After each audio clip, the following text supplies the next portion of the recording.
हम कल जो सेट नंबर 1 था डिस्कस किए थे 1 बाय 1। आज हम सेट बीपीएससी 72 के लिए सेट नंबर 2 डिस्कस करेंगे और इसमें बहुत सारे क्वेश्चन का जो संग्रह है बीपीएससी ओरिएंटेड बनाई गई है, तो इसे हम 1 बाय 1 डिस्कस करते हैं ताकि आगामी परीक्षाओं में बहुत महत्वपूर्ण हो सके।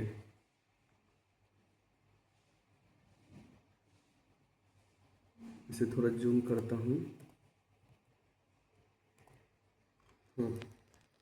इसमें देखते हैं कि जो फर्स्ट क्वेश्चन है, तो फर्स्ट क्वेश्चन में क्या है कि कहा जाता है कि 16th जो फाइनेंस कमीशन है, कहाँ कर्सर गया है, हाँ, जो 16th फाइनेंस कमीशन अध्यक्ष कौन है? अरविंद पनगड़िया है। और यह क्या है कि 2026-27 से 2030-31 तक के लिए 5 वर्ष की अवधि के लिए इनको चुना गया है।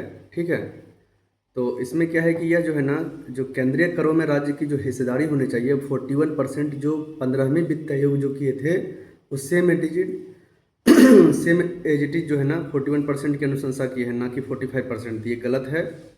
और ये 2026-27 से 2030-31 तक की 5 वर्ष की अवधि को कवर करता है, बिल्कुल सही।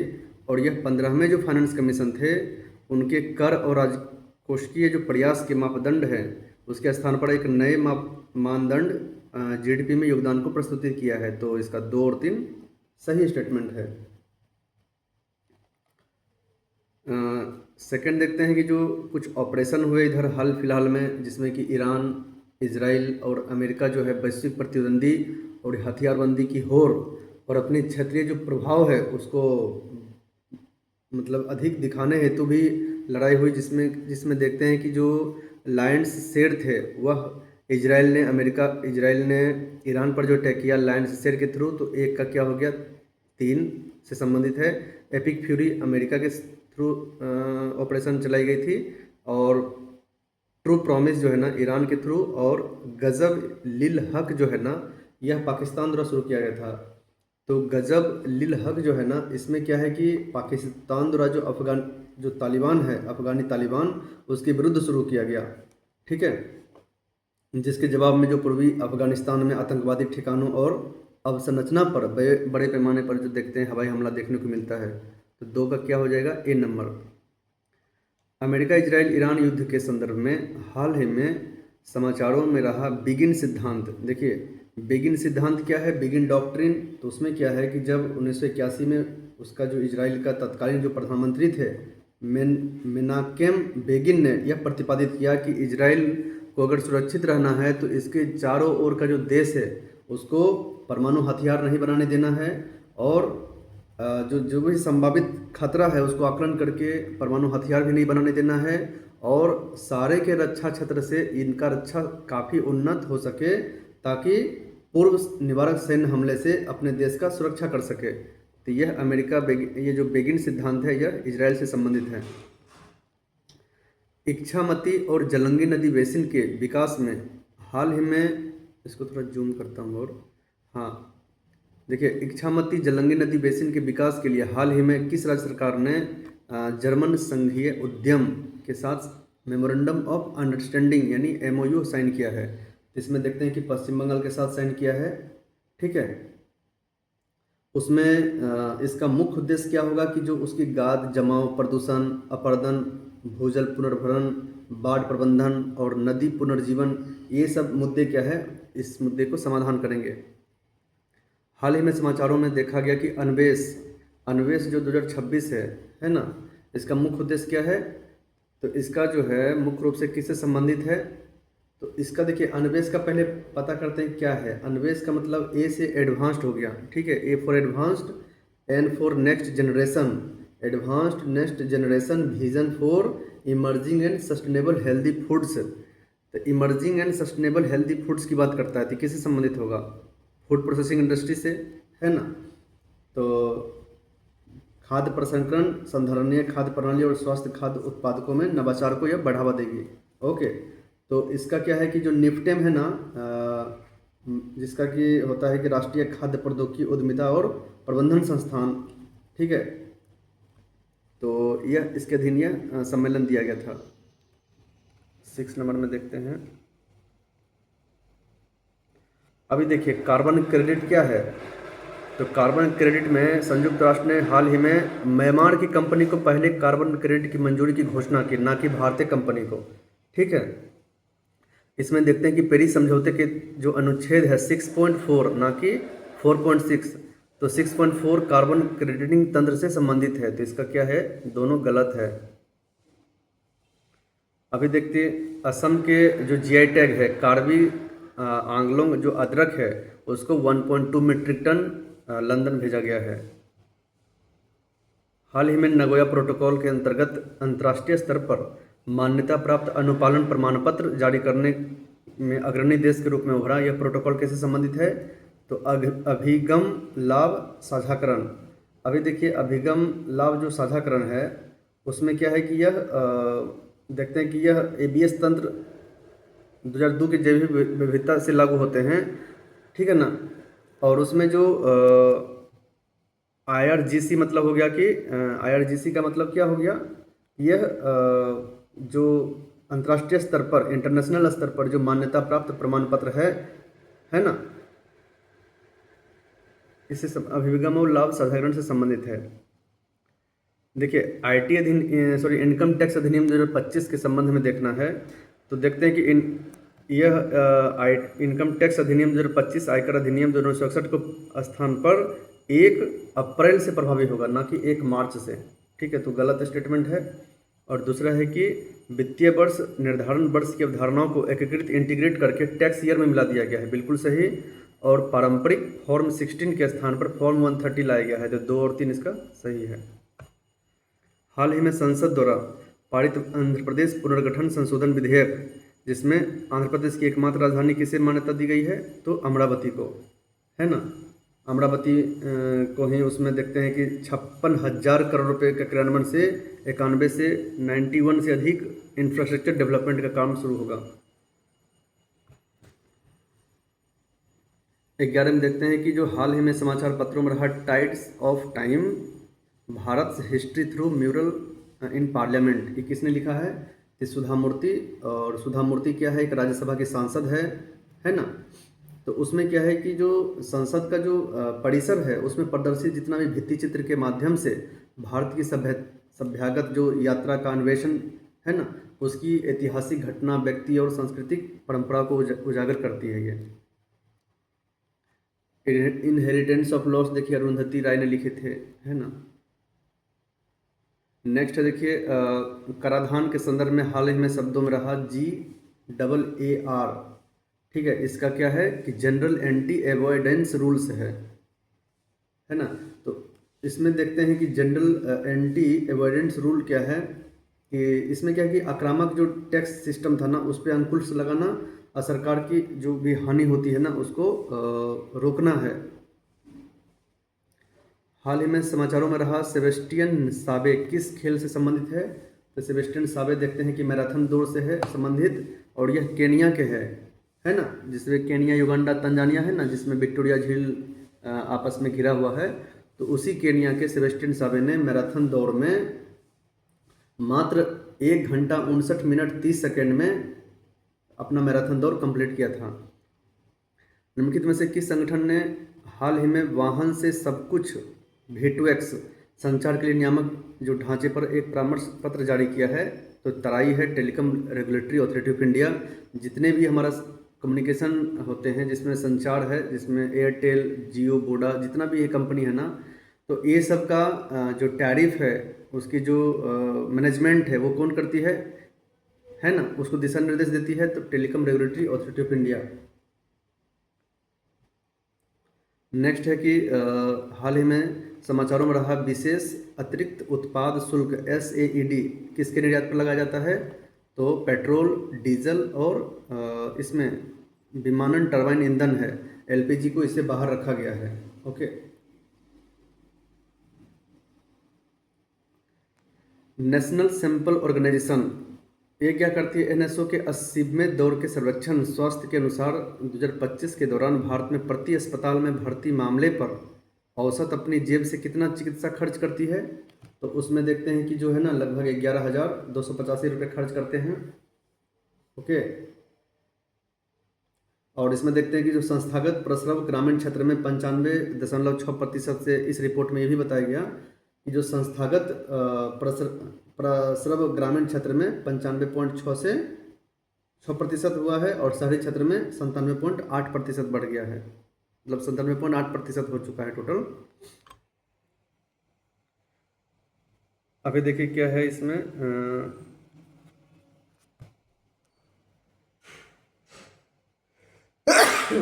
सॉरी, हाल ही में समाचारों में रहे तथागत के पवित्र अवशेषों के पावन प्रदर्शन के अंतर्गत प्रदर्शित पवित्र अवशेष मूल रूप से निम्नलिखित में से किसके द्वारा निर्मित एक प्राचीन स्तूप के नीचे देखे गए हैं। तो देखते हैं कि जो गौतम बुद्ध थे वो शाक्त वंश से संबंधित थे। तो यह क्या है ना, लद्दाख में तथागत के पवित्र अवशेषों की पवित्र प्रदर्शनी की गई थी। कहाँ की गई है? तो लद्दाख में, जो अब यूटी बन चुके हैं, यूनियन टेरेटरी। प्रौद्योगिकी एवं न्यायिक शिक्षा पर राष्ट्रीय सम्मेलन के दौरान भारत के मुख्य न्यायाधीश द्वारा हाल ही में किस राज्य को भारत की पहली पूर्णतः पेपरलेस न्यायपालिका घोषित किया है? तो किससे किया है? तो सिक्किम की जो स्थापना के 50वीं वर्षगांठ पर उसे पेपरलेस न्यायपालिका घोषित किया। और उसमें देखते हैं कि जो सिक्किम की न्यायिक प्रणाली में विधिक शोध, अनुवाद और कुशल केस प्रबंधन हेतु है ना, सुपेश और सुभाष जानते होंगे। सुपेश का मतलब हुआ supreme court portal for assistance in court efficiency, और सुभाष का मतलब हो गया सुप्रीम कोर्ट विधिक अनुवाद सॉफ्टवेयर, है ना। इस पहल के माध्यम से उन्होंने अपनी पहुंच, पारदर्शिता और दक्षता में सुधार किया है। शहरी अवसंरचना, जो अर्बन इंफ्रास्ट्रक्चर और जो नागरिक सुविधाओं के वित्त पोषण हेतु नागरिक पालिका जो बॉन्ड जारी करने वाले पटना नगर निगम कितने करोड़ रुपए जुटाने की योजना बना रही है? तो टोटल 200 करोड़। तो इसमें एक चीज़ बता दूं कि सब बेंगलोर जो है ना, भारत में नगर पालिका बॉन्ड जारी करने वाला पहला शहर है। ओके। देखिए, नागिन नकटी पक्षी अभयारण्य कहाँ है? जमुई में, गोगीबिल कटिहार में, गोकुल कहाँ है? बक्सर में, और ये जो है ना कमर झील देखते हैं कि बेगूसराय में है, और जो उधवापुर झील है ना, वह कहाँ है? वेस्टर्न चंपारण में। ठीक है। बिहार ने आर्टिफिशियल इंटेलिजेंस कॉन्फ्रेंस एक्सपो जो किए थे इधर ही हाल फिलहाल में किया है, तो उसमें क्या है कि इंफॉर्मेशन टेक्नोलॉजी यानी आईटी और सेमीकंडक्टर पर अपनी प्रदर्शन किया है। और यह कब हुआ था? तो 16 से 20 फरवरी 2026 में, है ना।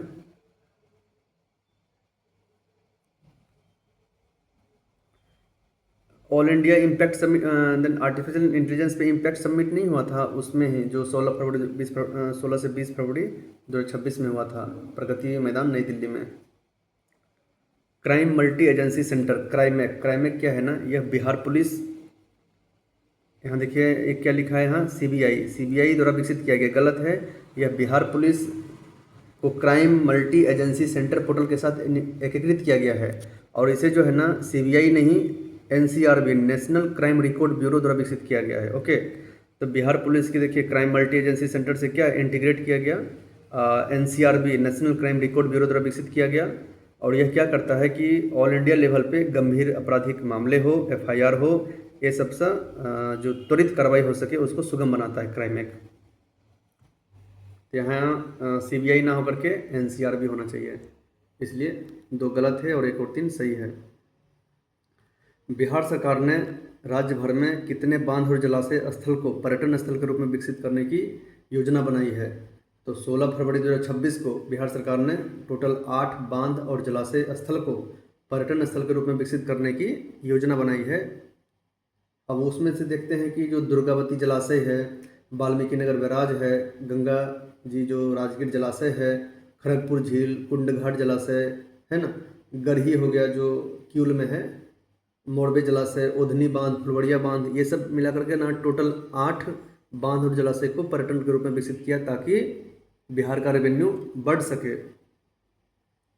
वंदे मातरम, हाँ, वंदे मातरम तटीय साइक्लोन किसकी एक पहल है? तो देखिए कितना कन्फ्यूजन है, तटीय साइक्लोन लिखा है तो कोई भी तटरक्षक बल मार देगा, लेकिन इसका आंसर क्या है? Central industrial security force, CSF की पहल है ये। ठीक है। इसका काम क्या है? इसका काम है कि वंदे मातरम का जो 150 वर्ष होने पर इसको स्मरण किया, और इसे सुरक्षित तट समृद्ध भारत के विषय के अंतर्गत आयोजित किया, है ना। हाल ही में किस राज्य के मुख्यमंत्री ने दरंग राजाओं की विरासत के संरक्षण हेतु 50 करोड़ रुपए के अनुदान की घोषणा की? तो दरंग जो राजाएं की विरासत जो है ना, वह असम से संबंधित है। ओके, उसमें देखते हैं कि हेमंत बिस्व शर्मा जो है वहाँ का मुख्यमंत्री, यह घोषणा उन्होंने ही किए थे। विश्व आर्द्रभूमि दिवस, वर्ल्ड वेटलैंड डे, अभी देखिए टोटल 100 हो चुका है और पूरा दुनिया में भारत का कितना है, टोटल 100 हो चुका है, दुनिया में तीसरा स्थान है। तो इसमें देखिए नव जोड़े गए जो पटना पक्षी विहार, तो पटना पक्षी जो अभ्यारण्य है वह बिहार से स्थित नहीं है, वह कहाँ है, वह उत्तर प्रदेश का एटा जिला में है। छाड़ी डंठ आर्द्रभूमि गुजरात में, बिल्कुल सही। और इन परिवर्तन के साथ भारत का रामसर साइट 98 हो गया है और अभी जो है ना टोटल 100 हो चुका है और 100 नंबर का जो है ना वह सुरहताल यूपी का है वेटलैंड। 27 में देखिए क्या है कि कौन से कथन सविनय अवज्ञा आंदोलन जो सिविल मूवमेंट हुआ था ना 1932 में पुनः आरंभ के दूसरे चरण का सही वर्णन करता है। इसमें धनी किसान, अभी देखिए सविनय अवज्ञा आंदोलन के जो दूसरी चरण शुरू हुआ था, पहला चरण तो 1930 में शुरू हुआ दांडी मार्च के पश्चात, लेकिन जो दूसरा चरण हुआ था ना तो उसमें क्या है कि धनी किसान जो थे ना वह हट गए। क्यों? क्योंकि वो निराश था कि 1931 के जब स्थगन कर दिया था पहला सविनय अवज्ञा आंदोलन, तो उसमें राजस्व कटौती नहीं हुई थी, तो उसको लगा कि फिर से शुरू किया तो पता नहीं कम करेगा नहीं करेगा, इसलिए वो पीछे हट गए थे। ओके, और जो निर्धन किसान समाजवादी साम्यवादियों के नेतृत्व और उग्रवादी में शामिल हो गया और लगान ना देने के अभियानों की मांग करने लगा। और जो किसान थे वो क्या करने लगे कि हाँ लगान नहीं देना है, और इससे क्या है व्यापारी वर्ग भी गुस्से हो गया कि पहले चरण में तो उत्साही था कि चलो करेगा, और 1932 में वो सतर्क हो गया क्योंकि उससे व्यापार में लंबे व्यवधान हो या युवा कांग्रेसियों के बीच में उग्र समाजवाद का डर सताने लगा उसे। तो 27 का क्या हो जाएगा, 1 और 2 नंबर। 28 देखते हैं कि स्वदेशी आंदोलन से प्रेरित होकर के 1905 में भारत माता का प्रसिद्ध चित्र किसने बनाया? तो अवंद्रीनाथ टैगोर ने। मद्रास से the folklore of southern India शीर्षक से तमिल कथाओं के 4 खंडों का संग्रह किसने प्रकाशित किया है? तो इसमें देखते हैं हम नटेश शास्त्री ने किया है। ओके, ये तो स्टैटिक क्वेश्चन है। बंगाल विभाजन 1905 में, इसमें देखते हैं कि जो तिरंगा था ना लाल हरा पीला रंग वाला एक ध्वज, तिरंगा ध्वज था, इसमें ब्रिटिश भारत के जो 8 प्रांत, तो देखते हैं कि 1937 में जब चुनाव हुआ था ना तो उसमें टोटल 8 प्रांत है ना का वर्णन उसमें मिलता है, और इसमें हिंदू मुसलमान का प्रतिनिधित्व करने वाला एक अर्धचंद्र भी था, है ना। तो उसमें देखिए 8 प्रांतों हेतु 8 कमल और एक अर्धचंद्र अंकित किया था और उसके बीच में वंदे मातरम लिखा था जो कि हिंदू मुस्लिम एकता का प्रतीक था। और आगे देखते हैं कि मैडम भीकाजी कामा भी जर्मनी के स्टुअर्ट शहर में झंडा फहराई थी। आगे जाते हैं तो देखते हैं कि जो गांधी की जो 1921 में चरखा जो थे ना वो ध्वज में प्रस्ताव रखा था, चरखा ध्वज का, और संविधान सभा ने फाइनली जो है ना 22 जुलाई 1947 को अशोक चक्र सहित वर्तमान तिरंगा अपनाया है। इसमें देखिए कि दांडी मार्च कब हुआ है? 12 मार्च से 6 अप्रैल 1930 को। साइमन कमीशन 1927 में आया था और 3 फरवरी 1928 को भारत रीच किया। पूना समझौता 24 सितंबर 1932 को गांधी और अंबेडकर के बीच में, और 147 सीट पर देखते हैं कि रिजर्वेशन कराया। और गांधी इरविन पैक्ट जो है ना जिसे दिल्ली समझौता भी कहते हैं, तो 5 मार्च 1931 को। तो इस प्रकार से सजाएंगे ना तो इसका आंसर हो जाएगा 2, 1, 4, 3। 1928 की नेहरू रिपोर्ट, देखिए नेहरू रिपोर्ट क्या है ना, डोमिनियन स्टेट्स की मांग क्या था कि हम ब्रिटिशर्स के अंदर रह के उसका डोमिनियन स्टेट बनेंगे, जैसा कि कनाडा है, ऑस्ट्रेलिया है, लेकिन हम लोग ऐसा नहीं चाहते थे। इसलिए जवाहरलाल नेहरू की अध्यक्षता में सर्वदलीय सम्मेलन द्वारा तैयार किया गया जिसमें भारत के लिए डोमिनियन स्टेट दर्जे की मांग की गई थी। यह जवाहरलाल नेहरू नहीं जबकि मोतीलाल नेहरू की अध्यक्षता में तैयार किया गया था। ठीक है, कांग्रेस के भीतर नेहरू रिपोर्ट को सर्वसम्मत समर्थन प्राप्त नहीं था, विशेष करके सुभाष चंद्र बोस जैसे युवा नेता और जवाहरलाल नेहरू द्वारा। तो 2 नंबर सही है। और 1926 की बालफोर घोषणा ने डोमिनियन की अवधारणा को परिभाषित किया और कनाडा, ऑस्ट्रेलिया, न्यूजीलैंड जैसे देश में डोमिनियन स्टेट्स का दर्जा दिया गया। तो 2 और 3 सही है इसमें। आगे देखते हैं कि जो गोवा, पुडुचेरी ये सब क्या है ना औपनिवेशिक बन के रह गया था आज़ादी भारत तक भी। तो उसके बारे में हम लोग देखते हैं कि जो गोवा है वह 1510 में पहली बार पुर्तगाल ने उसको कब्जा किया था, और भारत के ऑपरेशन विजय से 19 दिसंबर 1961 को इसे क्या किया गया, मुक्त किया गया। कौन से? ऑपरेशन विजय के थ्रू 1961 में। ओके, अब देखिए कि एक नंबर तो सही हो गया। कहाँ ये सॉरी भाई, हाँ, पुडुचेरी एक फ्रांसीसी उपनिवेश था जो 1947 के बाद फ्रांसीसी नियंत्रण से मुक्त हो गया। तो उसमें देखते हैं कि पुडुचेरी 1947 के बाद फ्रांसीसी के भी अधीन रहा था और 1954 में वास्तविक रूप से हस्तांतरित किया। और औपचारिक रूप से जो देखते हैं कि 1 जुलाई 1963 को यूटी बना था औपचारिक रूप से। तो 1947 के बाद फ्रांसीसी नियंत्रण से मुक्त नहीं हो गया, क्योंकि 1954 तक तो बना ही था और 1 जुलाई 1963 को यूटी बना था औपचारिक रूप से। तो इसका 1 और 3 सही है। 10 कुमार चरित्र, तो 10 कुमार चरित्र का तो दंडी लिखे हैं, है ना। यह संस्कृत गद्य का एक प्राचीन भारतीय लेखक भी थे। बिहार से प्रकाशित, देखिए ये पिछले सेट 1 में भी डिस्कस किए हैं, उसे भी देख सकते हैं। तो बिहार बंधु जो कि पहला हिंदी साप्ताहिक समाचार पत्र था, ना कि मासिक, इसलिए गलत है। सर्वहितैषी 1890 बिहार का पहला हिंदी दैनिक समाचार पत्र था। तो दैनिक में देखिए पर डे निकलता था सर्वहितैषी, जबकि बिहार बंधु एक एक सप्ताह में निकलते थे, ठीक है। और इसी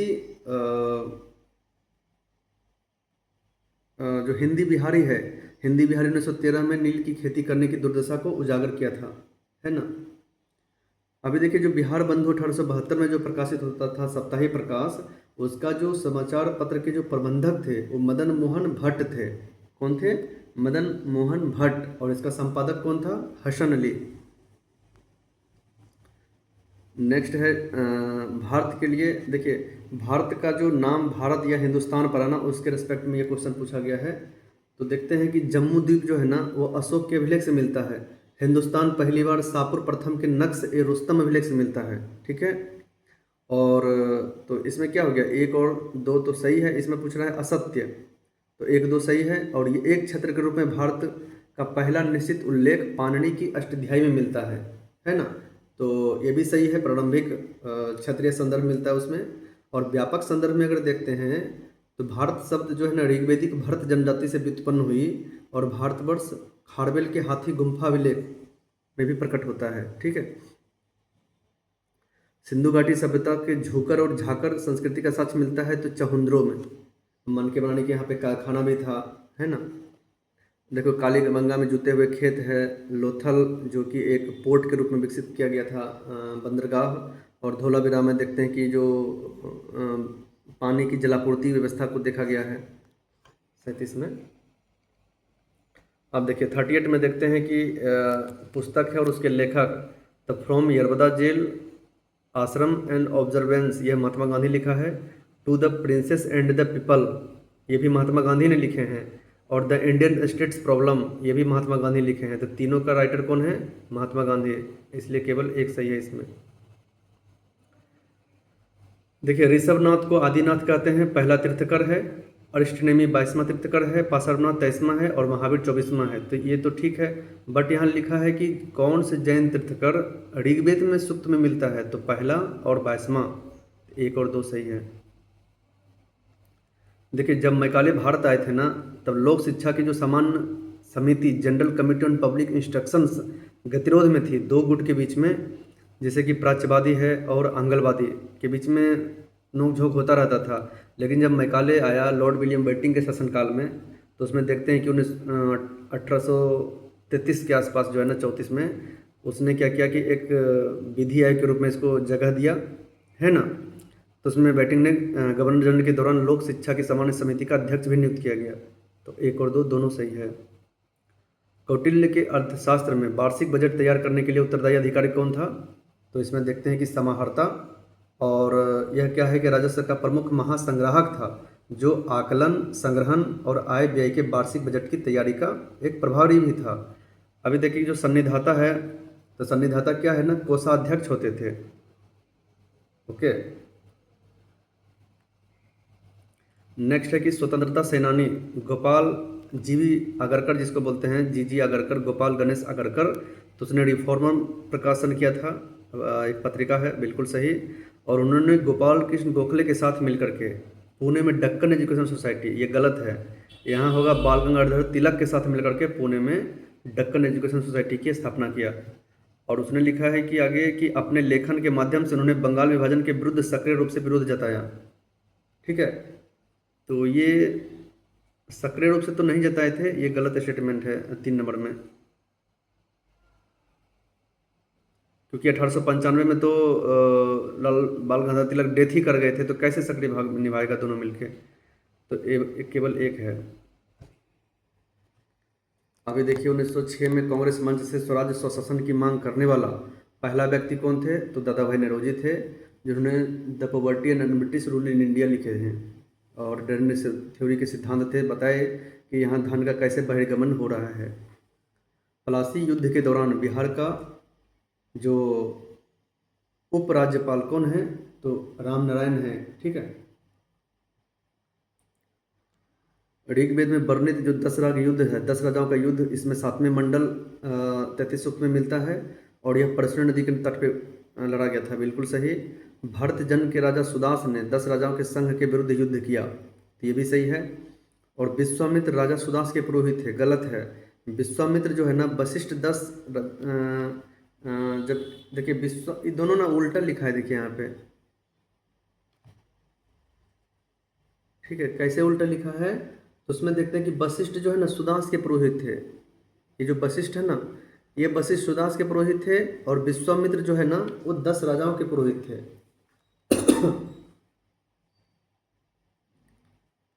नेक्स्ट है कि अलाउद्दीन खिलजी। देखिए अलाउद्दीन खिलजी का तो जानते हैं कि यह मंगोल आक्रमण से बचाने के लिए 50% जो है ना यह राजस्व बढ़ा दिया था। तो इसमें देखिए 3 बाजार स्थापित किया, अनाज मंडी, कपड़ा बाजार, सराय दल शामिल थे। और उन्होंने व्यापारी की निगरानी नियंत्रण के लिए दीवान ने रिस्तल की स्थापना किया था। ठीक है, तो रिस्तल नहीं रियासत है, दीवान रियासत व्यापार की देखरेख करता था। इसमें क्या पूछ रहा है, कौन सा सही है, तो उसने देखिए कि व्यापारियों की निगरानी और नियंत्रण के लिए दीवान ए रिस्तल नहीं होना चाहिए ना, रियासत होना चाहिए, है ना। नियंत्रण के लिए दीवान रियासत, ये क्या है ना, व्यापार की निगरानी, और ये क्या है एक तरह से कि व्यापार की देखरेख करता था, और सहाना मंडी जो है ना बाजार का नियंत्रक के रूप में कार्य करता था। इसमें लग रहा है ना रिस्तल का रियासत होना चाहिए इसमें, है ना। 46 का सी है। रजिया सुल्तान ने जो इल्तुतमिश का जो बेटा था रुकनुद्दीन फिरोज शाह, उसको अपदस्थ करके वह खुद ही गद्दी पर बैठी थी 1236 से 1240 तक।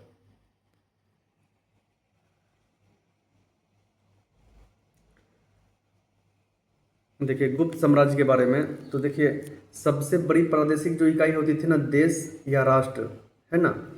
और उसमें देखिए कि एक प्रांत होते थे जिसमें गोप्ता का अधीन होते थे। तो सबसे बड़ी प्रादेशिक इकाई देश सही है। राष्ट्र के प्रमुख को गोप्ता कहा जाता था, है ना। और नेक्स्ट है कि देश के नीचे विषय जिसे जिला होता था, इसे विषयपति करता था, बिल्कुल सही। Hind association of America. देखिए हिंद एसोसिएशन जो अमेरिका है ना, इसी को आगे जाकर के गदर पार्टी दिया गया 1913 में, जिसका लाला हरदयाल और सोहन सिंह भकाना था, है ना। लेकिन लंदन में श्यामजी कृष्ण वर्मा ने इंडियन होम रूल सोसाइटी का स्थापना किया था। श्यामजी कृष्ण वर्मा जो है ना लंदन में होम रूल सोसाइटी की स्थापना किया था, जबकि हिंद एसोसिएशन ऑफ अमेरिका या गदर पार्टी सोहन सिंह भकाना ने स्थापना किया था। लाला हरदयाल उसके क्या थे, विचारक थे और प्रमुख मुखपत्र थे। भारतीय इतिहास में देखिए डायटी जो सिस्टम थे, द्वैध शासन, जिसमें देखते हैं कि द्वैध शासन जो है ना आरक्षित और हस्तांतरित जो विषय होते थे, है ना। तो उसमें देखिए क्या है कि कुषाण वंश के शासन दोहरे शासन का प्रथा मिलती है, थोड़ा सही है। और रॉबर्ट क्लाइव ने बक्सर युद्ध के बाद 1764 के बाद 1765 में दोहरी सरकार की स्थापना किया, ना कि प्लासी युद्ध के बाद। और वारन हास्टिंग्स क्या किया, इसको ख़त्म किया था। गांधी के दांडी मार्च जो 12 मार्च से 6 अप्रैल 1930 को हुआ था, तो बिहार से एक व्यक्ति भाग लिए थे जो दरभंगा के गिरिवर चौधरी थे, है ना। अशोक का उपाधि में देवनाम प्रिय, तो देखिए देवनाम प्रिय का अर्थ होता है देवताओं का प्रिय।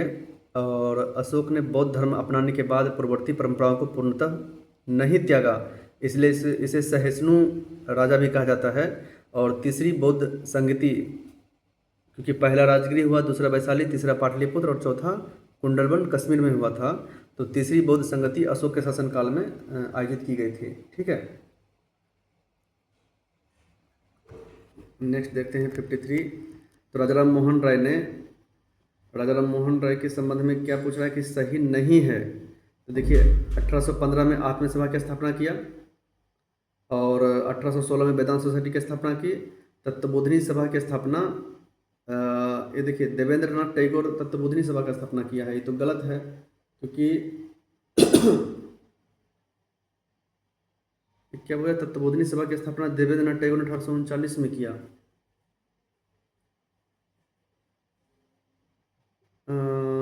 हाँ, ये तो सही है ना, तत्वबोधिनी सभा की स्थापना देवेंद्रनाथ टैगोर ने किया था, लेकिन ये राजा राम मोहन राय के रिस्पेक्ट में पूछ रहा है, तो ये गलत है ना। मिरातुल अखबार जो थे वो फारसी राजा राम मोहन राय द्वारा लिखा गया था, है ना। असंवाद कौमुदी क्या था, बंगाली था। तो राजा राम मोहन राय के संबंध में क्या है, तीसरा ऑप्शन गलत है, बाकी सब सही है। नीलगिरी पहाड़ी में 1923 में नारायण गुरुकुल की स्थापना किसने किया। तो नटराज गुरु ने स्थापना किए थे। देखिए 55 जो है ना जनजातीय विद्रोह से संबंधित है। तो इसमें देखते हैं कि जो कोल विद्रोह था यह 1831-32 के आसपास बुद्धो भगत द्वारा नेतृत्व किया था, जिसमें छोटा नागपुर में बाहरी जमींदार और साहूकारों के विरुद्ध लड़ा गया था। तो कोल विद्रोह जो है ना बुद्धो भगत है, दू का जो है ना ये बुद्धो भगत होगा। ठीक है, अभी देखिए आगे देखते हैं कि हम लोग पाइका विद्रोह जो 1817 में हुआ था। तो पाइका विद्रोह उड़ीसा के बक्सी जगबंधु होती है, तो सही है 3 नंबर। और चिरो विद्रोह भी भूषण सिंह सही है, जबकि कोल विद्रोह बुद्धो भगत होगा और ताना भगत जो होगा ना जतरा भगत किया था। तो 2 और 4 क्या है यहाँ पे गलत है। सॉरी 56 में देखते हैं कि जैन धर्म के बारे में देखते हैं कि जैन धर्म चंद्रगुप्त मौर्य के शासनकाल में श्वेतांबर और दिगंबर में बट गए। यह विभाजन एक अकाल हुआ था जिसमें जैन धर्म का जो दिगंबर लोग थे और चंद्रगुप्त मौर्य कुछ चले गए थे श्रवण बेलगांव और वहीं पे तपस्या किए थे। और इधर स्थूलभद्र जो थे ना वह राज दरबार या राजकीय शासकीय संरक्षण में रह रहे थे। तो 56 का क्या होगा, 1 2 3 तीनों सही होगा इसका। चंद्रगुप्त द्वितीय जिसको क्या बोलते हैं, विक्रमादित्य कहते हैं, और उसने पाटलिपुत्र पर शासन किए और इसकी दूसरी राजधानी राजगीर ना होकर के कहाँ था, उज्जैनी था, है ना। चीन यात्री फाहियान इसके शासनकाल में आए थे। तो इस प्रकार से 57 का क्या आंसर हो जाएगा, 1 और 3 होना चाहिए ना। हाँ देखिए 58 में क्या है कि बंगाल विभाजन के रिस्पेक्ट में कह रहा है कि बंगाल एक्चुअली क्या है ना कि उस समय जब नेशनलिज्म यानी राष्ट्रवाद की भावना जब पीक पर था तो ब्रिटिशर्स ने सोचा कि कैसे इस राष्ट्रवाद की भावना को तोड़ा जाए और स्वाधीनता संग्राम की जो स्थिति है उसको कमज़ोर की जाए। इसी के परिप्रेक्ष्य में जो बंगाल जो कि राष्ट्रवाद का एक प्रमुख गढ़ था वहाँ पे कैसा तोड़ा कि फूट डालो शासन करो और हिंदू मुसलमान को एक बैरियर के तौर पे तोड़ने के क्रम में बंगाल को 2 भाग में बांट दिया, पश्चिमी बंगाल और पूर्वी बंगाल और असम जो आते हैं, है ना। तो पूर्वी बंगाल और असम में जो है ना मुस्लिम समुदाय थे और पश्चिमी बंगाल में क्या है, हिंदू बहुल क्षेत्र थे। तो विभाजन विरोधी औपचारिक रूप से 7 अगस्त 1905 को आरंभ किया और उसमें देखते हैं कि रविन्द्रनाथ टैगोर ने इस दिन राखी दिवस के रूप में मनाए थे। 16 अक्टूबर 1905 को प्रभावी हुआ और लॉर्ड हार्डिंग के शासनकाल में जब देखा कि राष्ट्रवाद की भावना भड़क तोड़ने के बजाय और भड़क गई है तो लॉर्ड हार्डिंग ने इसे क्या किया, रद्द कर दिया दिल्ली दरबार के आयोजन के समय। 1620 में 2 अंग्रेजों ने कपड़ा खरीदने के लिए पटना में पहला कमर्शियल मिशन कब शुरू किया था, तो शुरू किया था रॉबर्ट ह्यूज और जॉन पार्कर ने, ठीक है। और उसके बाद देखते हैं कि 1632 में पीटर मुंडी व्यापार करने के उद्देश्य से पटना पहुंचे थे। 60 में है कि भारत के राष्ट्रपति की जो क्षमादान शक्ति है ना वह कोर्ट मार्शल के रेस्पेक्ट में भी दे सकता है, वो ये सही है। देखिए इसमें देखिए कि संप्रभु समाजवादी पंथ निरपेक्ष लोकतांत्रिक गणराज्य तो बनाता ही है और समाजवादी पंथ निरपेक्ष और अखंडता जो है ना यह 42वें संविधान संशोधन 1976 में जोड़ा गया, ठीक है। लेकिन डीपीएसपी में जो क्या है ना आर्थिक न्याय की बात की गई है और प्रस्तावना में आर्थिक न्याय की बात की गई, ना कि आर्थिक स्वतंत्रता की, ठीक है। देखिए 62 नंबर में क्या है ना, डिलिमिटेशन कमीशन है। तो डिलिमिटेशन कमीशन क्या है कि प्रत्येक जनगणना के बाद जो हर 10 वर्ष में जनगणना होती है ना, और इस बार जो जनगणना हो रही है 2027 में जो होने वाली है, तो भारत का 16वां और आज़ाद भारत का 8वां होने वाला है। ठीक है, तो डिलिमिटेशन कमीशन जब हो जाएगी ना, जब जनगणना हो जाएगी तो डिलिमिटेशन कमीशन क्या है ना, आर्टिकल 82 और आर्टिकल 170 के तहत क्षेत्र का क्या करेगा, पुनर्गठन करेगा, और SC ST का भी कुछ जो सीटें हैं उसको संरक्षित करने का प्रयास करेगी। तो उसमें क्या है कि अभी तक टोटल 4 बार डिलिमिटेशन हो चुकी है, 1952, 1963, 1973 और 2001, जिसमें कि देखते हैं कि अटल बिहारी वाजपेयी की सरकार ने जनसंख्या को नियंत्रण करने के उद्देश्य से, ताकि उत्तरी और दक्षिणी जो राज्य है उसमें जनसंख्या, चूँकि दक्षिणी राज्य तो जनसंख्या नियंत्रण कर लिया है, लेकिन उत्तरी राज्य में जनसंख्या नियंत्रण नहीं हो पाया है उस कदर जिस कदर से दक्षिणी राज्य ने किया है। तो अगर सीटों की बढ़ोतरी की जाएगी तो उत्तरी राज्य में क्या है, सीट बढ़ जाएंगे, तो जो संसद है उसमें उत्तरी राज्य का सर्वे सर्वा हो जाएगा। तो इसी के परिप्रेक्ष्य और इस कन्फ्लिक्ट को ध्यान में रखते हुए अटल बिहारी वाजपेयी ने 2001 में बोला कि ये 2026 तक सीट एक्सटेंड कर देते हैं, एज इट इज 543 सीट जब तक जनसंख्या नियंत्रण हो जाएगी। लेकिन ऐसा देखा जा रहा है कि अभी जो 131वां संविधान संशोधन लाया परिसीमन के उद्देश्य से, तो दक्षिणी राज्यों ने आवाज़ उठाई और विपक्ष के नेता राहुल गांधी ने भी संघवाद के प्रहार को देखते हुए उन्होंने इसको रद्द किया, और अंततः 131वां संविधान संशोधन विधेयक फेल हो चुका है। तो उसी के रेस्पेक्ट में देखते हैं कि इसका आंसर 1 और 2 होगा। 63 में देखते हैं कि बिहार पंचायती राज प्रणाली 2006 अपनाया है, जबकि भारत स्तर पर 73वां संविधान संशोधन 1992 में इसे इम्प्लीमेंट किया गया, और पंचायती में 29 विषय और नगर पालिका में 18 विषय का प्रावधान है। ओके, तो इस तरह से देखते हैं कि जो ग्राम पंचायत लेवल पर होते हैं ये तो प्रत्यक्ष होते हैं, डायरेक्ट भागीदारी होती है, लेकिन पंचायत समिति का जो प्रमुख है वो अप्रत्यक्ष रूप से चुने जाते हैं। भारत के राष्ट्रपति की शक्ति देखिए, किसी भी विधेयक को पुनर्विचार हेतु एक बार भेज सकते हैं और दूसरी बार उसे देना कंपलसरी हो जाता है उस पर मुहर। जब वापस भेजे गए विधेयक का संसद बिना परिवर्तन के वापस कर दे तो उसे अनुमति देनी पड़ती है। बिल्कुल सही। राष्ट्रपति किसी भी राज्य विधान सभा के विधेयक को संसद के विचारार्थ रक्षित रख सकते हैं। यहाँ आर्टिकल 200 के तहत राज्यपाल रखते हैं, न कि राष्ट्रपति। देखिए प्रस्तावना में स्वतंत्रता का उल्लेख, देखिए प्रस्तावना विचार, अभिव्यक्ति, विश्वास, धर्म और उपासना की स्वतंत्रता की गारंटी देती है। देखिए यहाँ पे ना आर्थिक स्वतंत्रता का प्रावधान किया ही नहीं गया है, जबकि आर्टिकल 38 के तहत आर्थिक, सामाजिक और राजनीतिक न्याय की स्थापना किया गया है, जो रूस के संविधान से ली गई है। और प्रस्तावना में उल्लेखित जो भाग 3 है 12 से लेकर के 35 तक आर्टिकल, उसकी मूल अधिकारों के माध्यम से सुनिश्चित की जाती है। ओके, नेक्स्ट देखते हैं हम लोग। देखिए आर्टिकल 200 अभी जैसा कि बताया कि राज्यपाल क्या है, सहमति दे सकता है, रोक सकता है या आरक्षित रख सकता है ना। थर्ड में देखिए क्या है ना, इसमें बोलता है कि विधेयक को क्या है कि धन विधेयक भी शामिल है। धन विधेयक को तो धन विधेयक तो उसके पुनर्अनुमति के ही पास किए जाते हैं। देखिए 67 में क्या है ना, सारा आर्टिकल सही है। 265 के तहत विधि के प्राधिकार के बिना कोई टैक्स नहीं लगाया जाएगा। 263 में इंटर स्टेट काउंसिल है, केंद्र राज्य के बीच में संबंध है।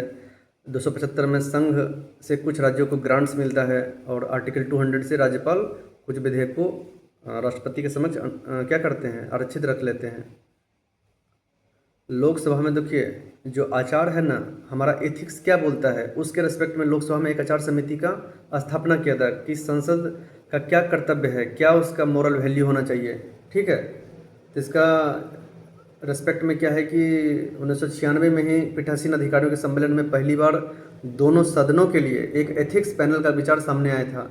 आगे देखते हैं कि जो उपराष्ट्रपति है KR नारायणन ने 1997 में इसको आगे बढ़ाने का प्रयास किया था। यह कोई भी लोकसभा राज्यसभा में किसी भी अनैतिक आचरण पर सवाल उठा सकता है। तो ये 2 नंबर गलत है और 1 और 3 सही है। 69 में देखते हैं कि केशवानंद भारती के जो 24 अप्रैल 1973 हुआ था ना, उसके बाद का जो केस है उसमें सुप्रीम कोर्ट ने बेसिक इंफ्रास्ट्रक्चर कि एक अवधारणा दिया और बोला कि बेसिक इंफ्रास्ट्रक्चर से बेसिक जो मूल ढांचे हैं इंफ्रास्ट्रक्चर, उससे कोई खिलवाड़ नहीं करेगा संसद का। संविधान के जो मूल ढांचे का है ना भाग, उससे कोई भी छेड़छाड़ नहीं कर सकता है। तो उसमें देखते हैं कि राष्ट्र की एकता, अखंडता है, शक्ति का पृथक्करण मतलब कार्यपालिका, न्यायपालिका, विधायिका के बीच में जो है, संविधान का संघीय स्वरूप है ना, न्यायिक समीक्षा, जुडिशियल रिव्यू, ये सब मूल ढांचे का भाग है। तो संसद इससे खिलवाड़ नहीं कर सकती है, नहीं तो जुडिशियल रिव्यू के अंतर्गत आएगी। बिहार में शराबबंदी 8 नवंबर 2016 को, है ना। तो आर्टिकल 47 के तहत इसमें राज्य का कर्तव्य है कि वह मदिरा ये सब को प्रतिबंध लगाए।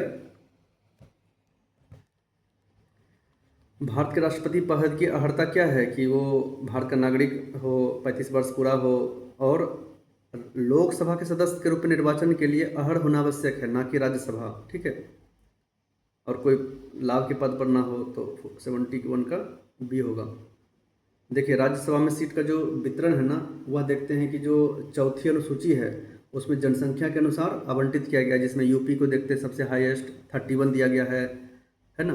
तमिलनाडु को उसके बाद महाराष्ट्र है 19 है, तमिलनाडु 18 है और बिहार पश्चिम बंगाल को क्या है 16 दिया है।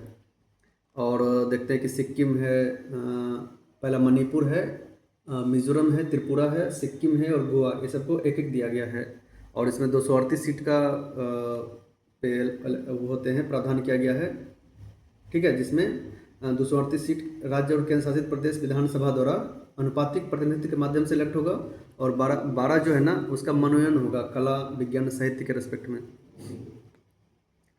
73 में देखिए कोरम क्या है ना, कोरम क्या है कि कितना गणपूर्ति होना चाहिए। तो भारत के संविधान का जो आर्टिकल 100 का 3 है क्लाउज, तो 100 का 3 में क्या बोलता है कि कोरम जो है ना पूरे सदस्य संख्या का 10वां भाग होगा तभी कोरम बैठेगा, है ना, बाद जो भी संसद का कार्यवाही शुरू होगी। तो 73 का डी होगा। 74 देखिए धन विधेयक आर्टिकल 110 में है और राष्ट्रपति की पूर्व अनुशंसा से की जाती है, बिल्कुल सही। किसी विधेयक धन विधेयक न होने पर अध्यक्ष निर्णय होता है, बिल्कुल सही। और राज्यसभा धन का विधेयक पर संशोधन, राज्यसभा कुछ भी नहीं कर सकती, वह बस उसे, है ना, क्या कर सकती है, ना तो संशोधन कर सकती है, ना ही स्वीकार कर सकती, अस्वीकार कर सकती। इस 14 दिन के भीतर इसको भेजा जाता है 14 दिन के लिए। अगर पास कर दिया वो भी ठीक है, नहीं पास किया तो स्वतः पास हो जाएगी ये। और आज का इस एपिसोड का लास्ट क्वेश्चन है 75। जो लोक लेखा समिति है ना, तो कंट्रोलर एंड ऑडिट जनरल है ना, जिसका 148 से 151 तक उसकी बात की गई है, कैग, है ना। तो उसमें क्या है ना कि वो उसकी रिपोर्ट की समीक्षा के लिए पब्लिक अकाउंटेंट कमेटी, जो कि सबसे पुरानी संस्था है, जिसका गठन 1921 में हुआ था और इसमें टोटल 22 सदस्य होते हैं, 15 लोकसभा, 7 राज्यसभा। यह क्या करती है कि कैग की रिपोर्ट की समीक्षा करती है और यह सुनिश्चित करती है कि धन वैसे ही व्यय किया गया जैसा कि संसद ने स्वीकृत किया था। कोई भी वित्तीय अनियमितता का जो है ना, यह उजागर करके लोकसभा अध्यक्ष को रिपोर्ट सौंपती है। तो नेक्स्ट एपिसोड में मिलते हैं पार्ट 2 में, ठीक है। आज बस 1 से लेकर के 75 तक देखे थे, ठीक है। धन्यवाद।